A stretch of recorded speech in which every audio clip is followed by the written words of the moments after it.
del Señor. Amén. Primer libro de Samuel, capítulo 22. Primer libro del profeta Samuel, capítulo 22. Y vamos a trabajar ahí lo que Dios quiere hablarnos. Amén.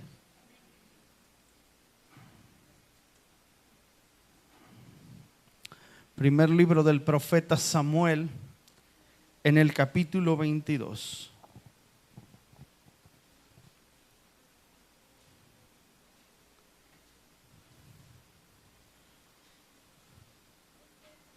Y vamos a leer los primeros versículos de este capítulo y después oramos al Señor. Dice así la palabra del Señor: yéndose luego David de allí, huyó a la cueva de Adulam. Y cuando sus hermanos y toda la casa de su padre lo supieron, vinieron allí a él y se juntaron con él todos los afligidos, todo el que estaba endeudado y todos los que se hallaban en amargura de espíritu, y fue hecho jefe de ellos, y tuvo consigo como 400 hombres. Y se fue David de allí a Mizpa de Moab, y dijo al rey de Moab: yo te ruego que mi padre y mi madre estén con vosotros hasta que sepa lo que Dios hará de mí. Los trajo pues a la presencia del rey Moab, el rey de Moab, y habitaron con él todo el tiempo que David estuvo en el lugar fuerte. Pero el profeta Gad dijo a David: no te estés en este lugar fuerte, anda y vete a tierra de Judá. Y David se fue y vino al bosque de Aret. Incline su rostro ahí donde está. Padre, dale tu espíritu a tu palabra, dale tu esencia, dale tu vida misma. Señor, que tu palabra venga a traer aliento, que venga, Señor, a traer orden, que tu palabra quebrante nuestro corazón y nos haga entender tu propósito, tu voluntad, que nos haga saber, Señor, cuál es el plan que tú tienes para nosotros, y que a través de tu palabra, Dios, podamos comprender tu propósito y voluntad. Gracias te damos, Señor, porque tú eres fiel con nosotros, tú eres bueno, y porque en medio de todo tú siempre sigues hablando con claridad. Gracias, Señor, porque tú eres el único que nos conoce a profundidad y siempre sabes de qué tenemos necesidad. En el nombre de Jesús, amén y amén. Déjame hablarte un poquito acerca de esta parte de la historia bíblica. Y quisiera comenzar dando algunas cosas claves que encontramos en esta parte de la historia de David. Así que tenemos a un hombre que ha vivido diferentes procesos, que ha atravesado diferentes situaciones, que ha lidiado con el menosprecio, que ha lidiado con quizás hasta el desprecio, que ha lidiado con la burla de la gente. Un hombre que ha trabajado, un hombre que no se ha cansado de hacer lo que sabe que tiene que hacer. No solo de hacer aquello a lo que tal vez a la posición en la cual lo colocaron, sino de hacer las cosas con la excelencia que éstas deben de hacerse. Así que David comienza siendo un pastor de ovejas, y el trabajo que David hace como pastor de ovejas es un trabajo que no deja ninguna brecha, no deja nada que David no pueda cubrir. Lo ha hecho tan a la perfección que el mismo David, hablando con el rey Saúl, le declara que aun cuando un león o un oso han intentado robar alguna de sus ovejas, David va y se la quita. Así que David ha llevado ese trabajo a un nivel mucho más alto de lo que quizás cualquier otro pastor en esa época lo hubiera llevado. David está haciendo referencia a que no hay nada siquiera que pudieran señalarle que ha hecho mal. en el sentido del trabajo. Y después de esto, David pasa de esa posición a ser un escudero después de derrotar a un gigante, y David se convierte en un escudero real, se convierte en un escudero del rey. Así que David ahora está en un nuevo nivel, y ahora David no viste igual que como vestía cuando era pastor de ovejas. Ahora sus vestiduras han cambiado, y ahora David viste quizás como un guerrero de la corte, y quizás se le ha asignado una espada, porque de acuerdo al rango que cada uno de ellos tenía, se le asignaba una espada o un arma. Así que David tiene ahora una espada que tiene que llevar a alguien que pertenece a la corte real. David es un escudero. David está haciendo un trabajo tan a la perfección que no es necesario que alguien le diga a David lo que tiene que hacer. No es necesario que alguien venga y le diga: David, tienes que estar aquí, tienes que estar allá, tienes que hacer esto. David sabe que su trabajo tiene que ser llevado a cabo, y él toma la iniciativa para llevar a cabo ese trabajo. Tan es así que David ahora no solamente es un pastor de ovejas, no solamente es alguien que derrotó al gigante, sino es alguien que ha aprendido a usar la espada, porque David lo que sabía usar cuando era pastor de ovejas era una honda con unas piedras, y ahora que es escudero, ahora David ha tenido que aprender a utilizar la espada. Así que podemos decir que David ahora se ha convertido en un guerrero y está en un nuevo nivel en su vida, en el cual la forma en la que vive es diferente. Y después de que David ahora es alguien de la corte real, y que David es utilizado por Saúl para cubrir diversas necesidades, David está en medio de un conflicto y una adversidad. Saúl en su corazón ha despertado cierta envidia por David, y ahora Saúl ha estado buscando cómo deshacerse de David. Está buscando cómo matar a David. Muchas veces en la vida vamos a atravesar circunstancias difíciles, cosas que compliquen nuestro caminar, ya sea en la salud, en la economía, en las relaciones interpersonales, y quizás en muchas etapas de nuestra vida vamos a querer huir como David. David está buscando ahora un refugio, porque Saúl no descansa, o dijo que no va a descansar hasta que haya matado a David. Y Saúl ha estado preguntando a todo el mundo: ¿dónde está David? Incluso su propio hijo de Saúl ha ocultado información para que su padre no se entere dónde está su amigo David.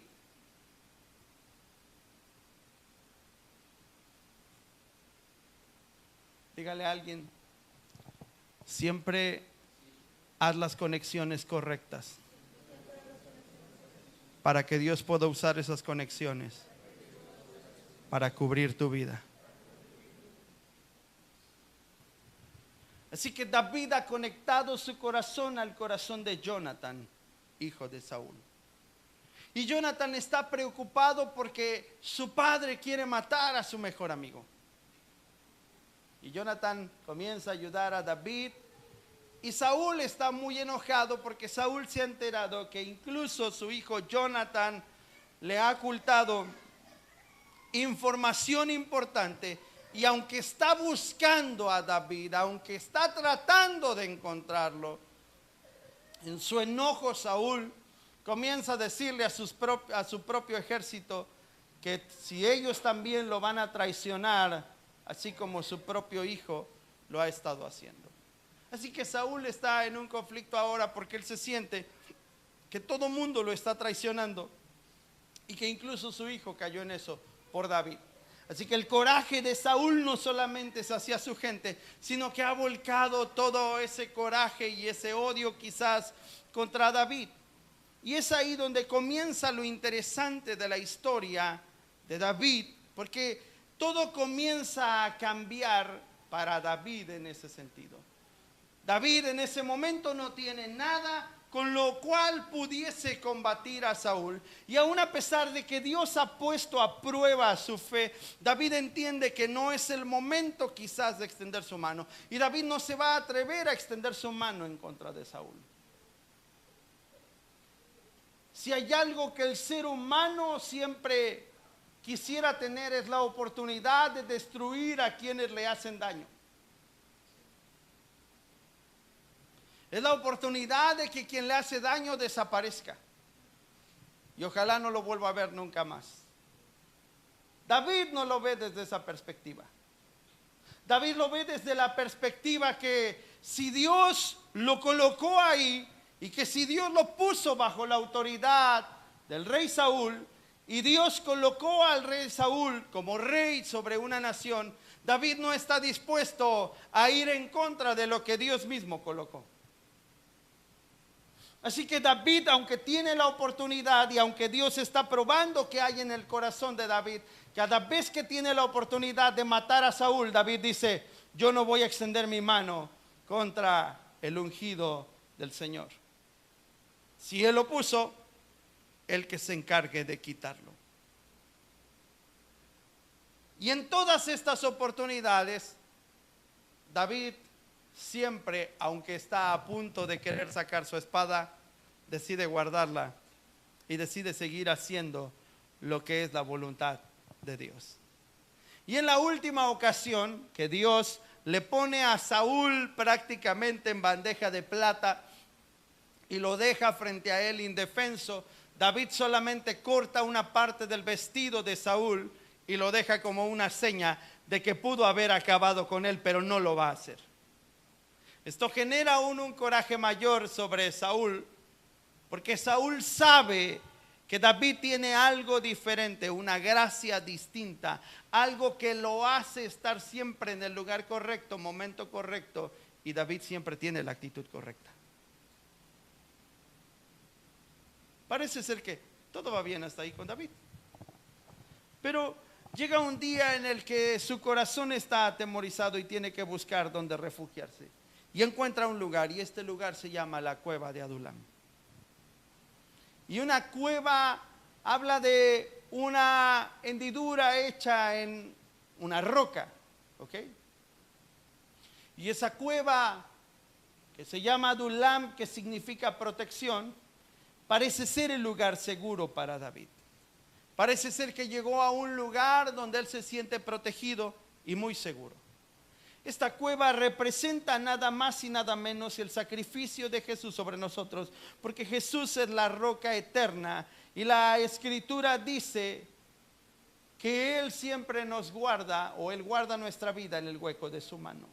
Entonces, Él mismo, dice la Biblia, que Él mismo midió los mares con el hueco de su mano, con la palma de su mano. Entonces, si hablamos acerca de este lugar de protección o de este lugar seguro, nos encontraremos que la dependencia de Dios es precisamente llegar al lugar seguro, y necesitamos nosotros entender que el único lugar que nos puede dar esa seguridad, esa cobertura, pero sobre todo la transformación que David está a punto de vivir, solamente será en Jesús. Ese es el único lugar seguro. Tú puedes refugiarte en muchas cosas y puedes darte cuenta al paso del tiempo que esas cosas simplemente se van a desmoronar.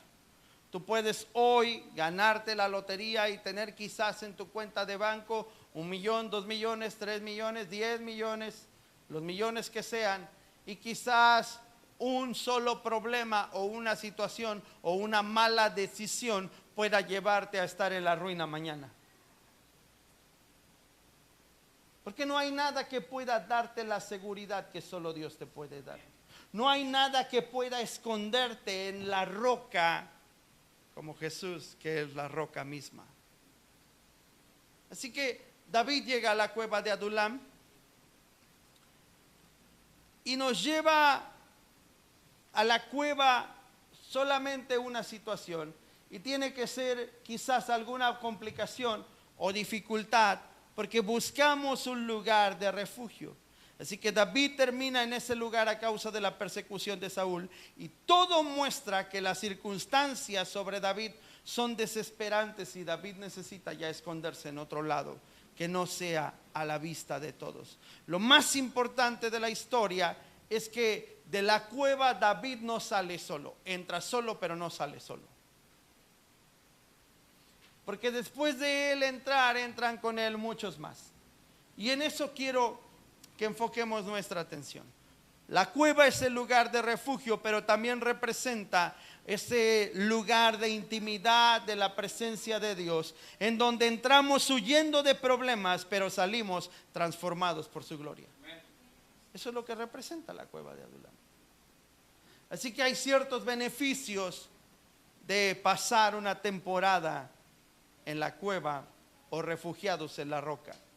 Número 1, entrar a la cueva o refugiarte en la roca va a incrementar nuestra dependencia de la fuente de vida. La cueva a la cual nosotros podemos huir suele ser el mejor ámbito de la manifestación de Dios, porque entramos solos, pero no salimos solos de ello. Siempre y cuando entres al lugar de refugio correcto. Y aunque la necesidad sea lo que nos lleva ahí, entonces empieza a cambiar nuestra necesidad por relación. En otras palabras, podemos meternos allí por la desesperación que provoca el problema y la situación que estamos viviendo, sin percatarnos que Dios ya está al tanto y que solamente está usando ese pretexto para llevarnos a un momento o a un lugar de intimidad.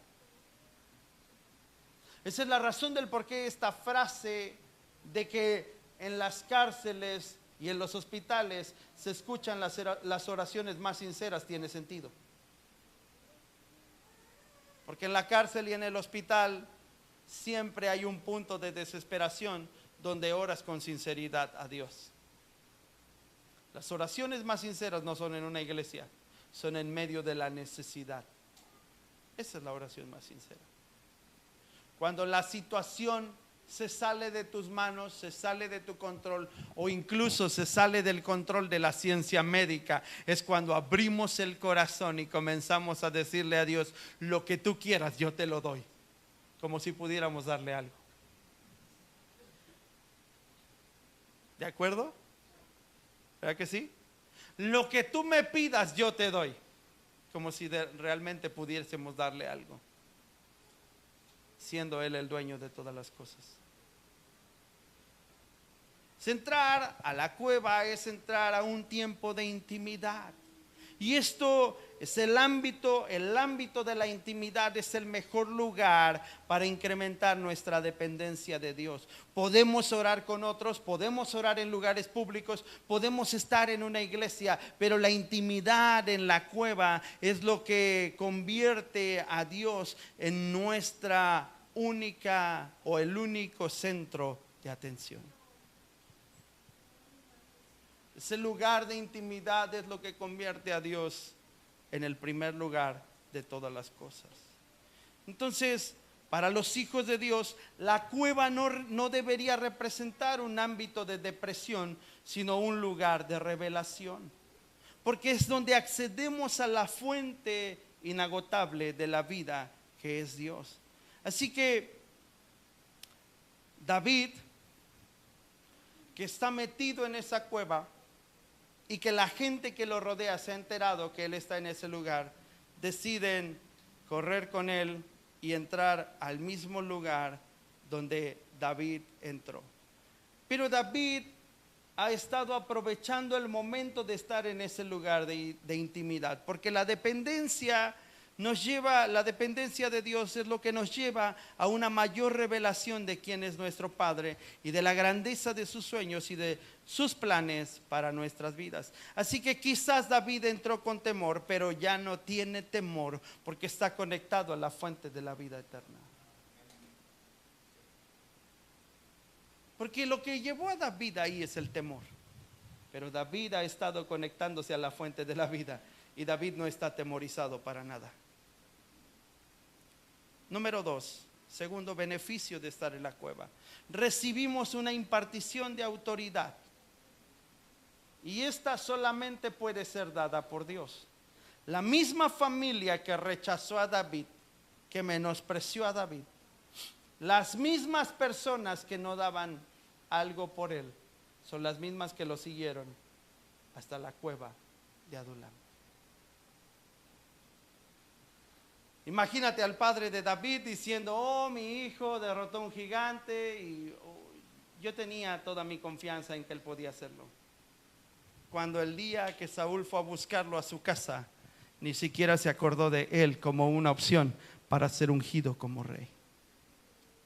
Imagina a sus hermanos pensando: oh sí, mi hermano David, el más valiente. Y ahora que David está lejos huyendo de Saúl, quizás sus hermanos están diciendo: yo ni lo conozco, ¿no? Como cuando vas con alguien y de repente ese alguien hace algo que no está padre, y tú dices: uy, yo vengo solo, qué oso, ¿no? Algo así. Entonces, la misma familia que lo rechazó fue a ponerse bajo su servicio en la cueva de Adulam. Mucha gente se pone bajo el servicio de David, y al final de esta temporada David se da cuenta que está rodeado de muchas personas. Pero hay algunas cosas importantes que vamos a notar, porque describe que 3 tipos de personas fueron los que siguieron a David. 3 tipos de personas con circunstancias específicas. ¿Ok? Y en eso quiero que enfoquemos ahora, en lo que sigue, en los siguientes minutos. Enfoquemos y volquemos toda nuestra atención para comprender qué es lo que Dios está tratando de decirnos a través de esto. Así que lo que hace que un hombre termine viviendo en una cueva es que la necesidad lo llevó ahí, pero es el pretexto que Dios utiliza para transformar tu aflicción en una fortaleza.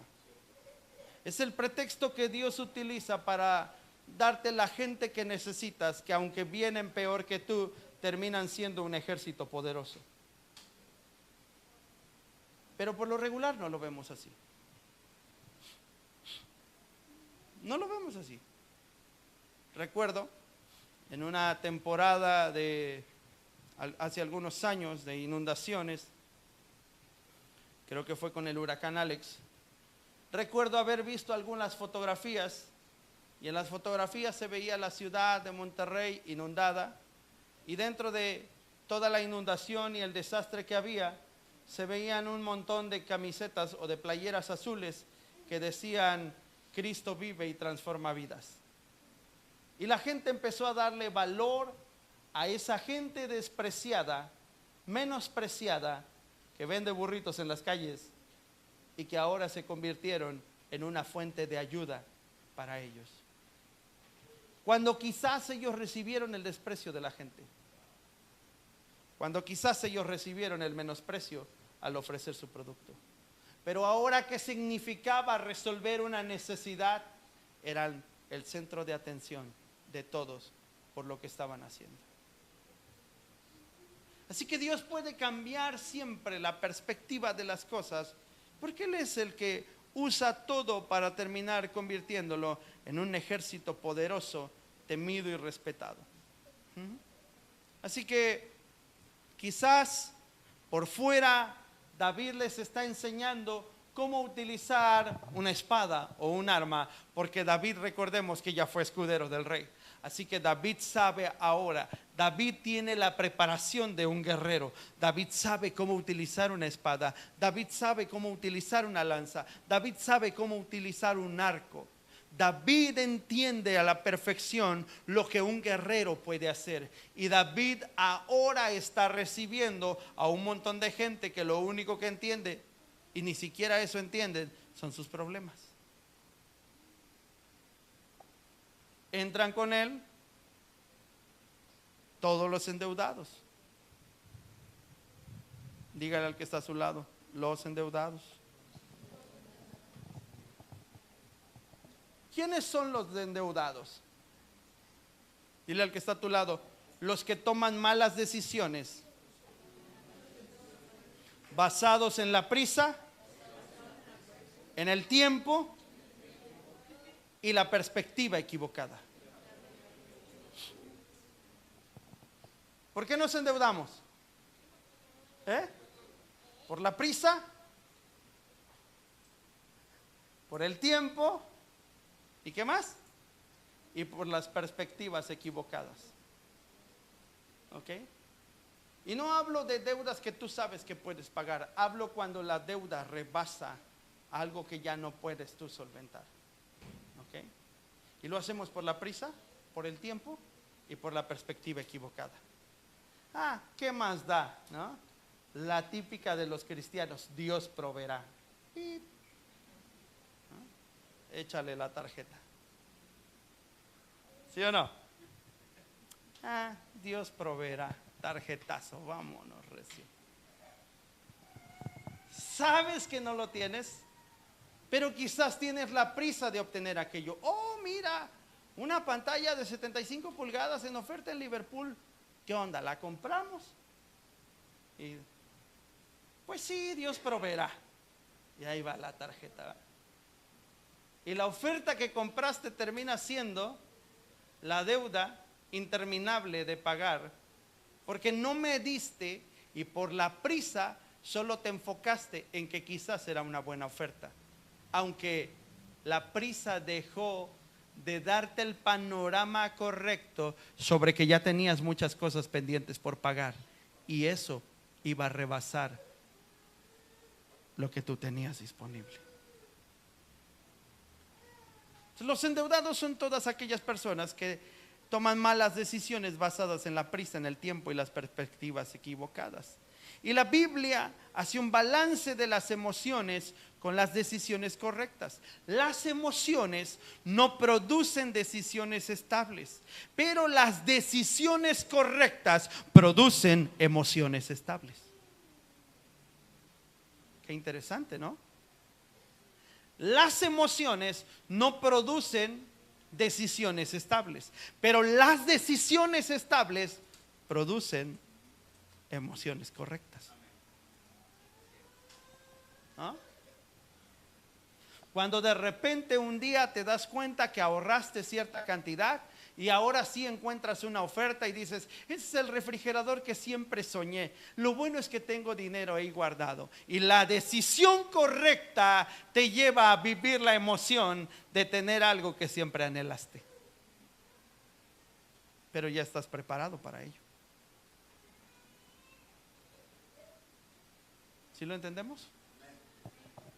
Así que el poder más grande que puede Dios poner en nosotros, o el poder más grande que hay en nuestra vida, solamente puede ser desatado con las decisiones correctas. Solo con las decisiones correctas. ¿Ok? Tú puedes disciplinar a alguien en algún liderazgo que tú tengas. Imagina que tú eres el jefe de un trabajador y tú le dices a ese trabajador: necesito que a partir de ahora tú cambies esto en tu forma de trabajo. Y de repente el trabajador al día siguiente llega y te dice: aquí está mi carta de renuncia. ¿No? Y le preguntas: ¿y por qué estás renunciando? Es que no me gustó cómo me habló. ¿Tú qué crees que está haciendo esa persona? ¿Tomando una decisión correcta? ¿O está basado en sus emociones? ¿Sabes cuánta gente basa la decisión de irse de una iglesia solo por su emoción?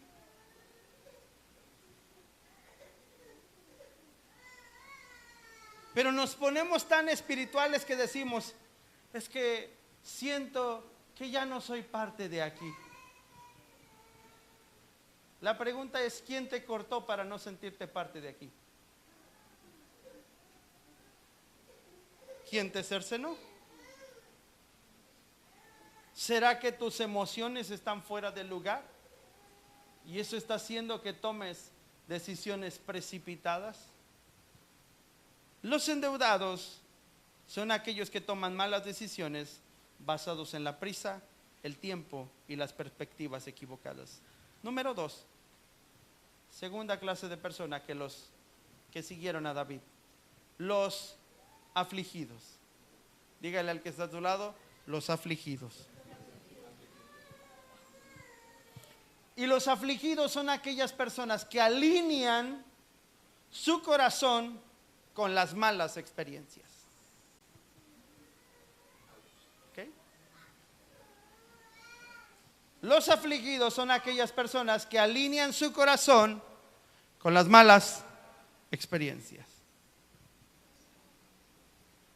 El poder de tener experiencias con Dios es una gran influencia en nuestra vida, porque la expresión normal de David cuando habla de Dios siempre dice mi Dios, y no lo dice en un sentido de pertenencia, sino lo dice en el sentido de haber experimentado a Dios y de saber quién es su Dios. David no expresa esa palabra mi Dios, no expresa esa frase de mi Dios solo porque tiene un Dios, sino porque conoce quién es su Dios.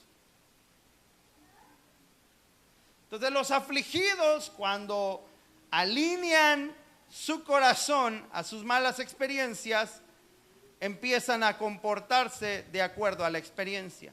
¿Ok? Recordemos al Padre diciendo de Jesús, este es mi Hijo amado. En otras palabras, mi Hijo me ha dado buenas experiencias. ¿No? Y no vamos muy lejos. Siempre los padres se van a expresar bien de los hijos, pero siempre va a haber un hijo en particular que te haga sentir muy, muy orgulloso de ser su padre. Y aunque los padres digan, no, pastor, yo estoy orgulloso de todos mis hijos, siempre va a haber un hijo que lleve tu corazón a una experiencia que no imaginaste tener, del cual te vas a sentir orgulloso y vas a pensar, no esperaba esto de mi hijo, pero wow. ¿No?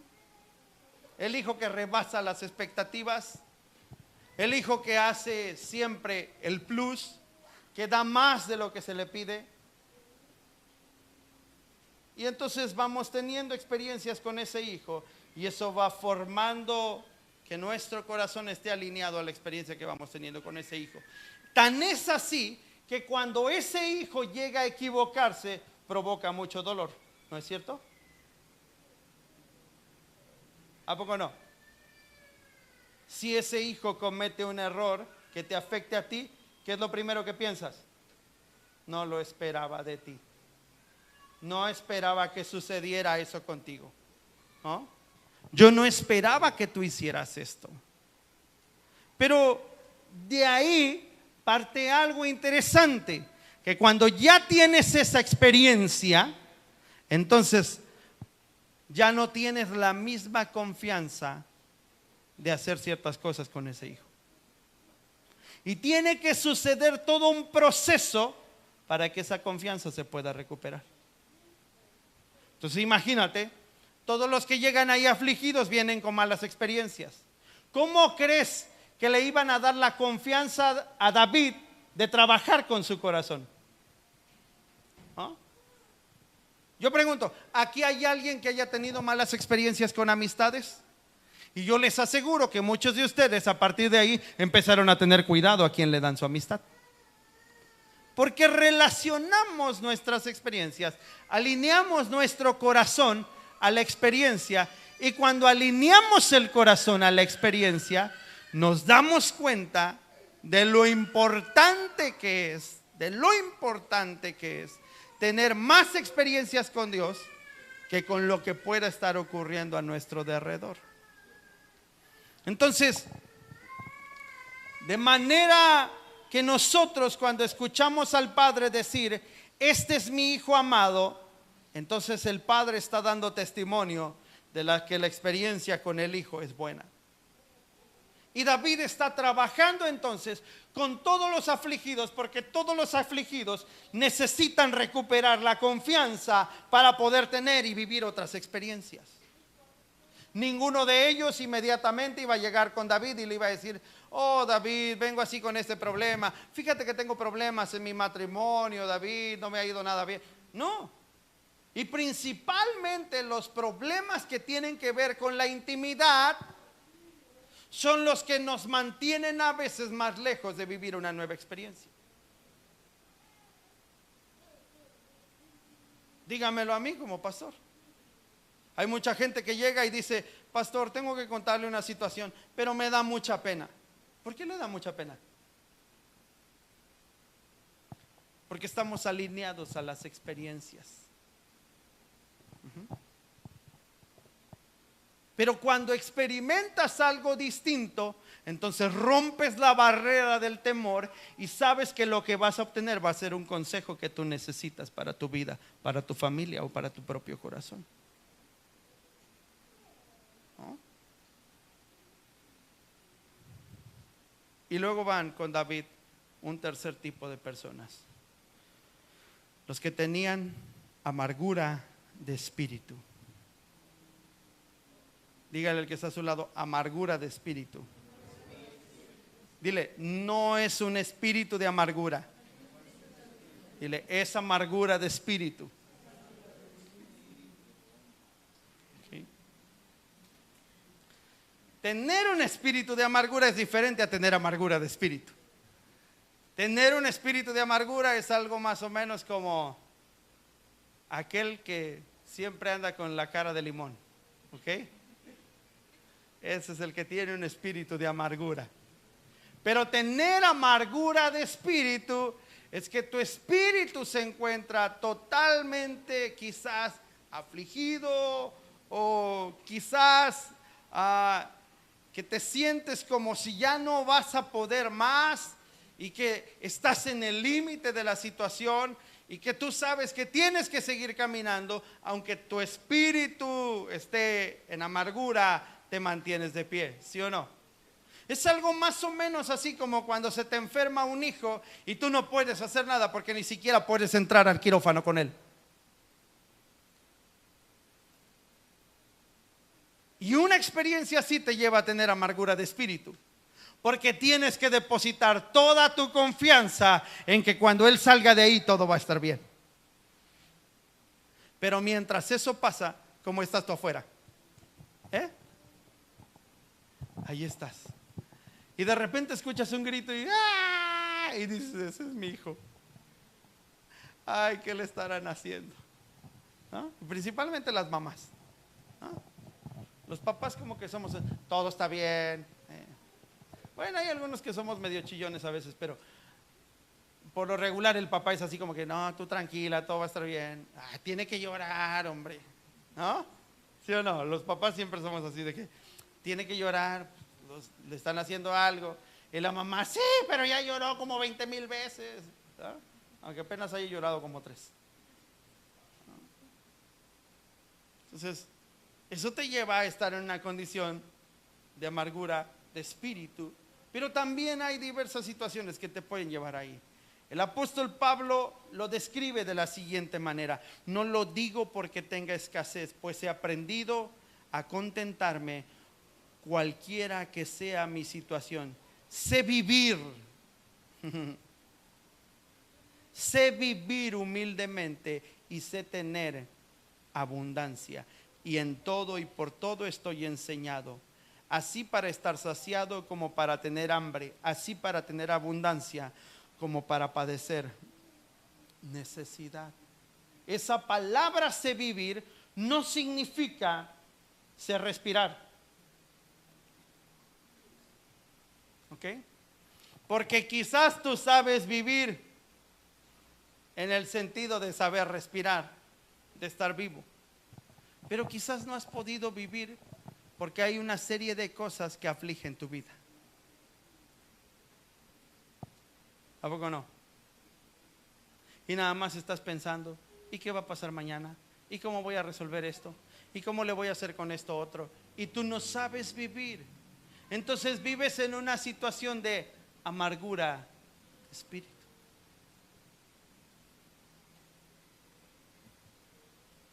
Y mientras no aprendas a vivir, es decir, a caminar aún a pesar de, entonces tú no vas a experimentar una transformación en tu vida, porque siempre va a estar ganándote la amargura. Y siempre las situaciones te van a abrumar, y siempre va a haber cosas que te van a preocupar, y siempre vas a pensar que es el fin de tus días, porque tú crees que tú tienes el control de las cosas. Así que con estos tres principios, David construye un ejército con el que gana victorias por muchos, muchos años. Pero la historia no termina solamente con aquello que David hizo con ellos, sino que esos beneficios de pasar tiempo en la cueva, el siguiente beneficio es que incrementa nuestra fe. E incrementar nuestra fe en el lugar de intimidad tiene que ver con entrenar correctamente. Dile al que está a tu lado, tienes que entrenar. Sin importar cuál sea el problema que te metió a la cueva, Dios va a utilizar las circunstancias para llevarnos a subir a un nivel superior de fe. Pero para subir a un nivel superior, tienes que entrenar. Decía el pastor Luciano, que lo conocimos, pastor de Brasil. Él decía que la gente a veces quiere tener resultados sin hacer absolutamente nada, ¿no? Y queremos tener la revelación de Dios, pero ni siquiera oramos. Sube revelación, sube oración, baja revelación. Y tú nada más quieres que con 2 palabras que le dices al Señor, Señor, dame tu revelación, ya mañana amanezcas con toda la revelación, ¿no? Queremos escuchar la voz de Dios con mayor claridad. Y decía él, pero nos la pasamos comiendo en lugar de ayunar.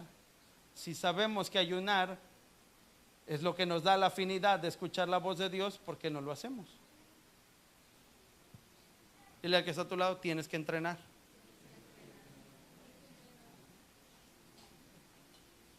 Si podemos sostenernos como viendo al invisible mientras nuestra fe es probada en la intimidad, entonces vamos a recibir la palabra del cielo que nos va a dar la claridad de cómo seguir adelante. El incremento de nuestra fe abre la puerta hacia la nueva temporada que Dios preparó para nosotros. Pero si no incrementas fe, no puedes pasar a una temporada diferente,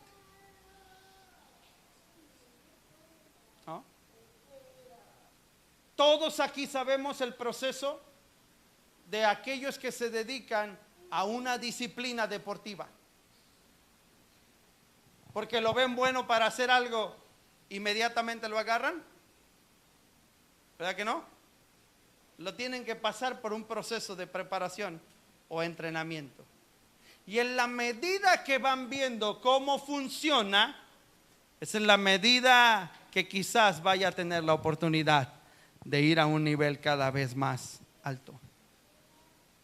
Principalmente cuando son atletas de alto rendimiento.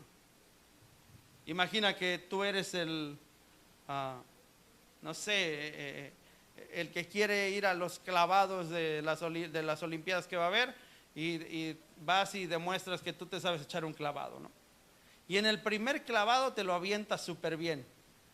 ¿Tú crees que inmediatamente te van a decir, sí, tú vas a ir a las Olimpiadas? Van a hacer que te eches el mismo clavado 10,000 veces hasta saber que realmente tu trabajo es correcto y perfecto como lo haces. Pero mientras no demuestres que estás entrenado para eso, tú no puedes ir al siguiente nivel. Lo mismo pasa con la fe. Todos queremos ser promovidos, pero nadie quiere llevar su fe al siguiente nivel. Hola. Todos anhelamos un servicio a Dios en su obra y que Dios nos use, pero la realidad es que no estamos entrenando nuestra fe. Y cuando no entrenamos nuestra fe, no podemos llegar o salir de la cueva como un ejército poderoso. Siempre que nos atrevemos a confiar, a esperar en el Señor en medio de la dificultad, estamos invitando al fin de un ciclo y al comienzo de otro. Ningún hombre o mujer de Dios creció en la fe sin tener problemas a su derredor. Nadie pudo hacerlo. Así que, por último, El beneficio de estar en la cueva es que provocamos que la solución a todo sea sobrenatural. ¿Por qué? David no convocó a nadie a ir a la cueva de Adulam. No dijo David, no dio aviso a todo el pueblo y les dijo: oigan, mañana me voy a ir a meter a la cueva, los que gusten ir conmigo. ¿Ah? Quien guste ir, tengo boletos, tengo entradas gratis. No hizo una convocatoria, no le avisó a nadie. David simplemente fue y se metió a la cueva. Y estando ahí, Dios le mandó a quienes iban a constituir a los hombres más valientes de la historia de todo Israel. En la cueva, esperando en Dios, vamos a provocar la respuesta que no logramos dimensionar. Pensamos que la respuesta tiene el tamaño de nuestro problema, pero siempre va a rebasar nuestras expectativas. David no salió con un pequeño ejército, David salió con héroes de guerra que iban a marcar la historia en Israel y que iban a marchar por siempre a su lado. Nuestro gran problema es creer que solo podemos descansar en Dios y que la respuesta va a llegar en el tiempo de Dios. Porque los tiempos de Dios, ¿a poco no?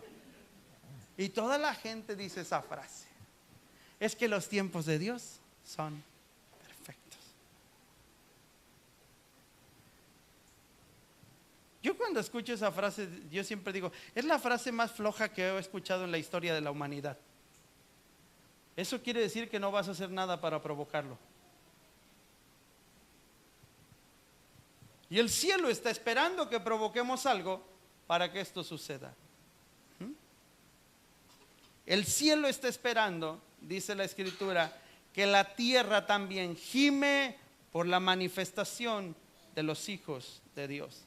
Y si la tierra gime por la manifestación de los hijos de Dios, es que está esperando que los hijos de Dios dejen de decir: los tiempos de Dios son perfectos. Él sabe cuándo lo hace. Él tiene todo perfectamente planeado. Sí, tiene todo perfectamente planeado, pero Él no va a actuar si tú no provocas que Él actúe. Te puedes pasar la vida esperando que el tiempo de Dios se cumpla sobre tu vida y nada va a pasar.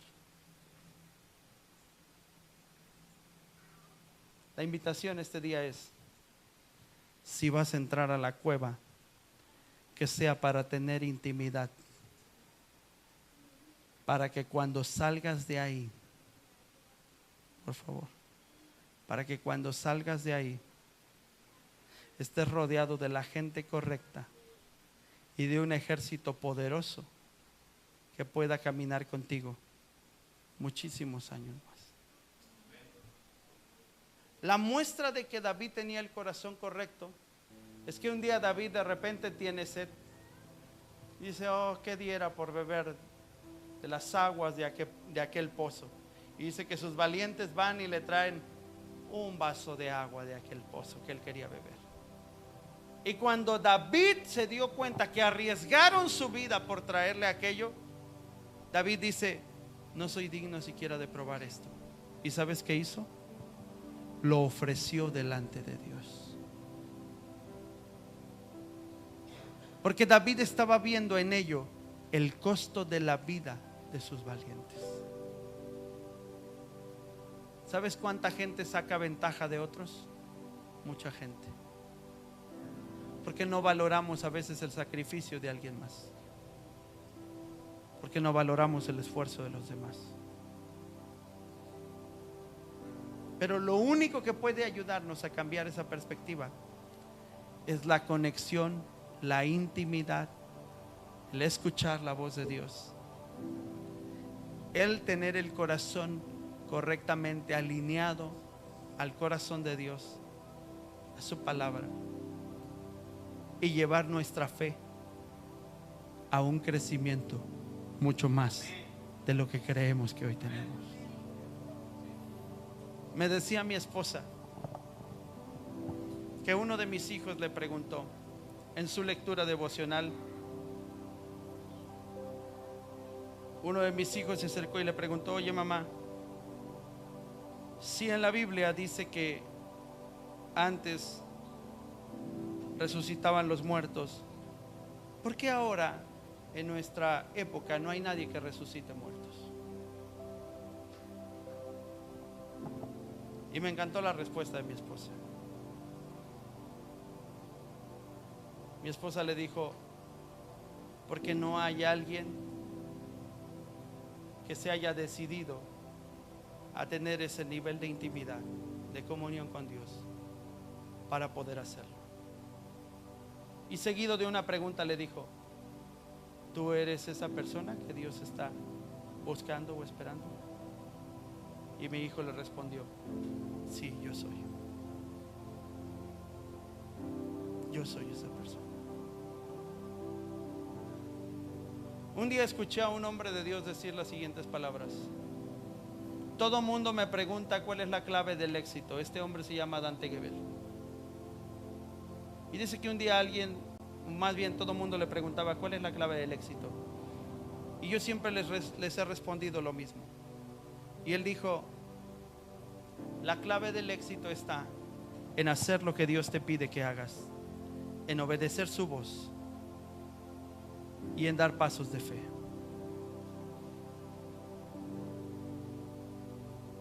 Todo mundo, y él añadió esto, todo mundo pudiera ser un Dante Gebel, pero no todos están dispuestos a pagar el precio. Y la gente relaciona precio con sufrimiento. Y Dante Gebel dijo: no, precio tiene que ver con obediencia.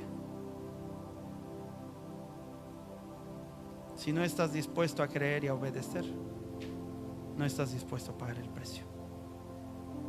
Por eso siempre vas a pensar, o la gente piensa: oh, cómo quisiera ser como Dante Gebel. Puedes serlo si decides obedecerle a Dios. Y me quedo con estas frases. ¿Por qué?